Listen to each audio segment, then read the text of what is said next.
Bayangin deh, lu baru aja dipecat dari kerjaan yang lu cintai. Alasannya, tidak kompeten.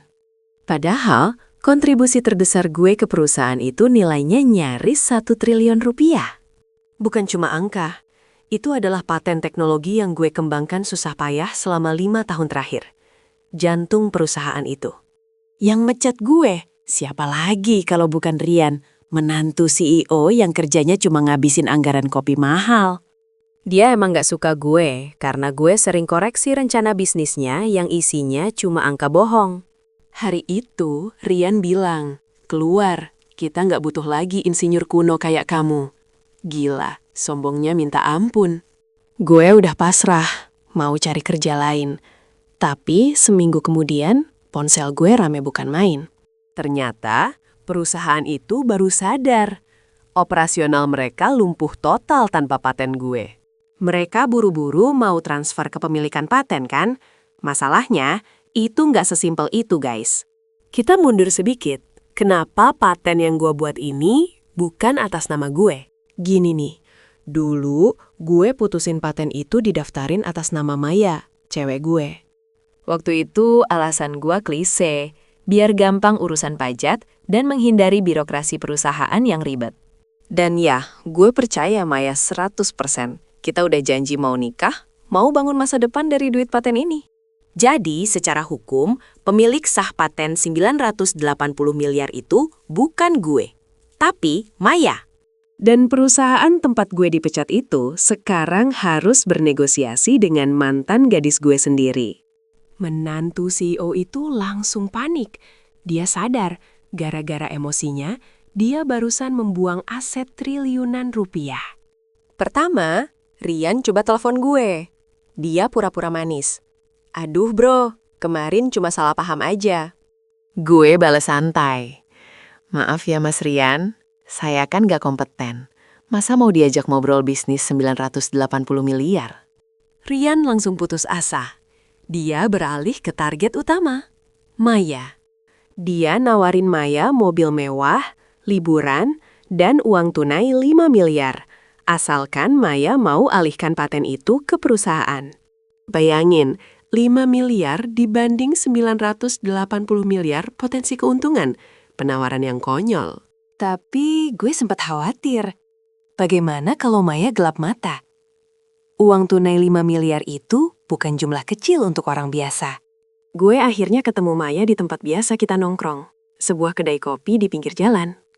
Dia datang, wajahnya terlihat capek. Gue tanya, mereka nawarin apa aja, Mai? Maya cuma ketawa kecil, nawarin utang seumur hidup, lebih tepatnya. Mereka pikir aku bodoh. Ternyata Maya nggak cuma cantik, otaknya juga encer banget. Dia sudah konsultasi ke pengacara independen. Kalau paten itu dijual murah, dia bisa dituntut gue. Dan dia akan dicap pengkhianat. Tapi yang paling penting, Maya bilang, ini uang hasil keringatmu, kita ambil sama-sama, bukan buat dikasih kebajingan itu. Keputusan kita bulat, kita akan negosiasi ulang. Dan kali ini, mereka harus datang ke meja kita. Gue tahu kelemahan paten itu, cuma gue yang tahu maintenance-nya. Maya pegang kunci legalitasnya. Rian, si menantu CEO, akhirnya panik banget, sampai dia lapor ke bapak mertuanya langsung, si CEO. Gue dipanggil lagi ke kantor, tapi kali ini langsung ketemu CEO, bukan Rian. CEO itu orang tua bijak. Dia tahu kalau Rian yang salah.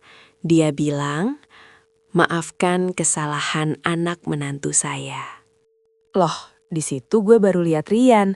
Dia berdiri di pojokan, mukanya pucat kayak hantu, nggak berani ngomong. CEO nawarin gue posisi Chief Technology Officer, gaji 3 kali lipat, bonus besar. Tapi gue senyum aja. Terima kasih, Pak. Tapi saya sudah punya bos baru, Maya. CEO terdiam. Dia ngerti. Gue nggak butuh jabatan. Gue butuh keadilan dan uang yang sepadan. Akhirnya, negosiasi berlanjut.